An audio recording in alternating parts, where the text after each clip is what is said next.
Working in nonprofit for 13 years, Parrish has a natural desire to provide resources to underdeveloped communities. DC parking enforcement have reported to be doing everything in their power to ensure the safety of drivers. The Department of Health has received $900,000 from the Centers for Disease Control and intends on improving data collection. The Pell Grant isn't the only educational program in which Trump anticipates cutting funding.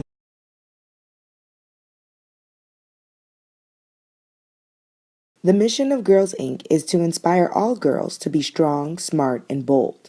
Parrish has gone above and beyond to ensure these girls are given the opportunities and resources they deserve. Just located on Howard University's campus, Girls Inc. is open to student volunteers and provides community service hours. Current volunteers have built strong relationships with the girls and sincerely enjoy mentoring. Girls Inc. to me is a space where girls can come and just be themselves. There are many programs offered at Girls Inc. The most popular program is the Science, Technology, Engineering, and Mathematics, in which Parrish believes is the most important because of the lack of females in the field. Working in nonprofit for 13 years, Parrish has a natural desire to provide resources to underdeveloped communities, using her personal funds to ensure girls have up-to-date supplies, as well as transportation when arriving and leaving the center. She is a natural-born leader. I've known Miss Christina for about 3 to 4 years now, and she's basically like a second mother to me, or like one of my mentors, kind of. Like, words can't describe Miss Christina, to be honest. She embodies sunshine. What inspires me to work with young ladies and to continue to create programs and provide resources for them are the young ladies themselves. With random maintenance work, fares, and limited stops, DC Metro may not always be reliable. And driving in Washington, D.C. comes with its own set of issues. D.C. parking enforcement is reinforcing tickets, boots, and towing to ensure the safety of drivers. When we design cities, we do it with the safety of drivers in mind, and parking as well, so that things will be very fluid and manageable for the drivers and the driver's safety. That's important. That's number one. With over 15 colleges and universities in the D.C. area, many student drivers are hit with outstanding balances. Last year, I actually had to settle about $1,200 worth of tickets for somewhere around $700. My car was impounded and set somewhere near Anacostia. And when drivers attempt to take their time by reading signs and paying attention to zone parking, they just can't seem to run away from parking enforcement. So I did get a ticket one time in DC, I guess not being able to read the signs. And I guess the police officer was right there. I was running in and out of the store and got a ticket. DC parking enforcement have reported to be doing everything in their power to ensure the safety of drivers, even if that means distributing infractions. I'm Janelle Floyd with News Vision. There's this thing that we all possess, which is a neurotransmitter called dopamine. Dopamine is responsible for producing what we like to call that pleasant and happy feeling. So now let's take cocaine, for example. Cocaine acts as a synthetic neurotransmitter. Over the past decade, the region has witnessed an increase in drug abuse. In 2014, a study examined the patterns and trends of drug abuse. The report discovered that marijuana was the most frequently seized drug, followed by cocaine. Heroin replaced crack cocaine and became the most prevalent drug. My dad, he suffers from a cocaine addiction. And I didn't even realize his effects or like what it was really doing to me until I got to high school.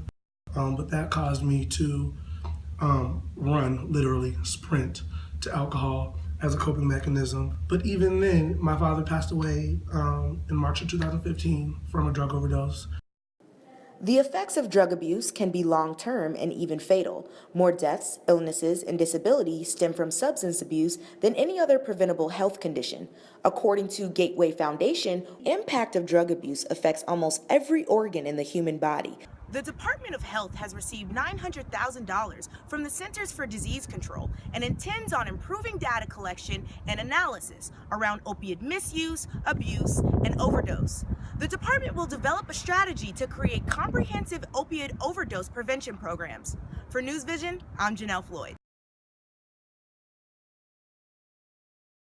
According to the National Center for Education Statistics, the average price tag for a college student education is more than $25,000 per year at a 4-year institution, including room and board. Hopes to ease the burden of these costs, 85% of first-time full-time undergraduate students use some form of financial aid to pay for college. But with President Trump's proposed budget for 2018, the burden of these costs could grow greater for some Americans. I think that it is thoughtless and inconsiderate and privileged thinking. In late February, President Trump announced his plans for the 2018 fiscal year in a budget titled America First. The budget proposes controversial cuts to a number of domestic programs, including a $9.2 billion decrease in the funds for the Department of Education. This plan includes a $3.9 billion cut to Pell Grant funding, the largest federal grant program, a program that offers financial relief for many low-income and minority students like here at Howard University, a historically black university. The university's VP of Communications, Crystal Brown, released this statement regarding Pell Grant funding. All Howard students that qualify for the Pell Grant get the full reward, which is $5,920. What we do is we match that reward with an additional $5,920 reward called Need-Based Grant.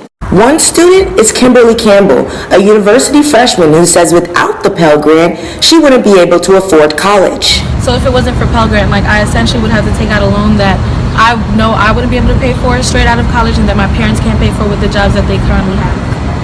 Campbell's story isn't uncommon. She is one of 7.6 million students that receive Pell Grants, in which the Department of Education budgeted $28 billion for the 2015-2016 school year. Howard University's freshman Toni Cooper is also concerned about the budget cuts, especially since she could possibly become the first person in her family to graduate college.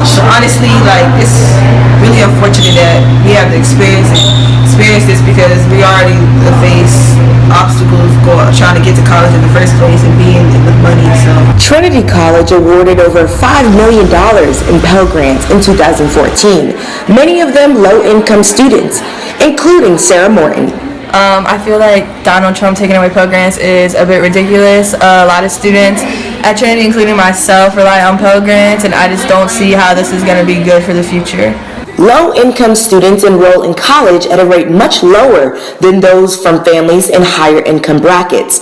In 2013, 78% of recent high school graduates classified as high income and enrolled in secondary educational institutions, while only 45% of low-income students did the same. The Mary Center, a place that advocates for educational advancement, says that high school students in the nation's capital fall into both of these categories, but for those low-income students, rising college costs are definitely discouraging. So for us, it's really important for our students to be able to not only qualify but have these programs available to them, because a lot of them just can't afford out-of-pocket tuition money.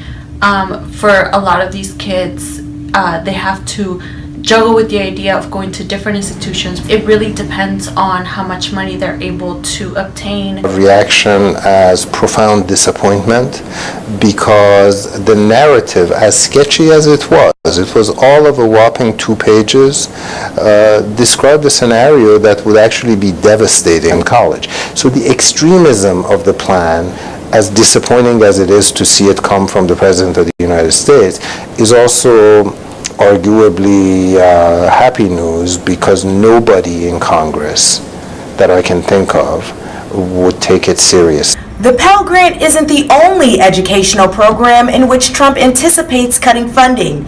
The president also plans to eliminate the federal Supplementary Educational Opportunity Grant program, which provides thousands of dollars to students in need. For News Vision, I'm Janelle Floyd.